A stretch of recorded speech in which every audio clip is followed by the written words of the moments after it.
Welcome to frame through me it's me Aadi. ഇന്നത്തെ വീഡിയോയിൽ നമ്മൾ ഡിസ്കസ് ചെയ്യാൻ പോകുന്നത് കിഷ്കിന്ധാകാന്ത മൂവിയുടെ ടാഗ് ലൈനിനെ കുറിച്ചാണ്. ഈ സിനിമയുടെ ഏറ്റവും ഹിഡൻ ആയിട്ടുള്ള ഡീറ്റെയിലിംഗിനൊന്നാണ് ഇതിന്റെ ടാഗ് ലൈൻ പറയുന്നത് ഇങ്ങനെയാണ്: A tale of 3 vice monkeys.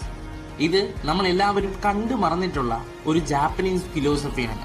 3 കുരങ്ങന്മാർ, ഒന്നിന് കണ്ണ് കാണാനാവില്ല, ഒന്നിന് കേൾക്കാനാവില്ല, ഒന്നിന് സംസാരിക്കാൻ. ഇതിലെ 3 പ്രധാന കഥാപാത്രങ്ങളും ഇതിലെ 3 കുരങ്ങന്മാരുമായി കണക്ട് ആയിരിക്കുന്നു.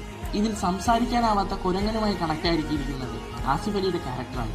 പുള്ളിക്കാരന്റെ മകൻ മരിച്ചു എന്നുള്ള ഇൻസിഡന്റ് അയാൾക്കറിയാം, പക്ഷെ അത് പുറത്തു പറയാനോ സംസാരിക്കാനോ ആവുന്നില്ല. കണ്ണിന് കണ്ടുകൂടാത്ത കുരങ്ങനുമായി കമ്പയർ ചെയ്യുന്നത് അപർണയുടെ ക്യാരക്ടറുമാണ്. പുള്ളിക്കാരി ഈ ഇൻസിഡന്റിൽ പുതിയതാണ്. പുള്ളിക്കാരിക്കെല്ലാം കാണാൻ കഴിയുന്നുണ്ട്, പക്ഷെ ഒന്നും മനസ്സിലാക്കാൻ സാധിക്കില്ല. കേൾക്കാനാവാത്ത കുരങ്ങനുമായി കണക്ട് ആക്കിയിരിക്കുന്നത് വിജയ് രാഘവന്റെ ക്യാരക്ടറുമായാണ്. പുള്ളിക്കാരൻ വിവരങ്ങളെല്ലാം കേട്ട് മനസ്സിലാക്കുന്നുണ്ട്, പക്ഷെ ഒന്നും ഓർത്തിരിക്കാനാവുന്നില്ല. അങ്ങനെയാണ് ഈ സിനിമയിലെ 3 പ്രധാന കഥാപാത്രങ്ങളും ഈ കുരങ്ങന്മാരുമായി കണക്ട്